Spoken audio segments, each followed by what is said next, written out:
Toshkentda xorazmlik studentni 1,5 haftalik xarajati. Общий necha pul bo'lganini hozir aytib o'taman. Birinchisi bu 30 ta tuxum, ikkinchisi bu shunaqa rulet, kolbasa, rulet и sosisочки. Studentligimizni unutmasligimiz uchun shunaqa ramyonchiklar, har xil и big bon. No, bir yarim hafta dedilarmi? Mana bor-ku.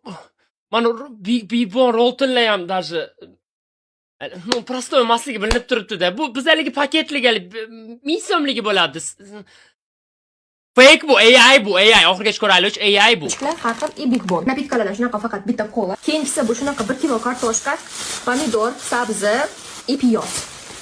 Keyin banan, mandarin, bolgarskiy perец, Banan, mandarin. огуречки и ikkita ana shotek olma. Go'shtli mahsulotlardan shunaqa tovuq file и chuchvara. Go'shtli mahsulot. Oy, AI bu, student emaslar menimcha.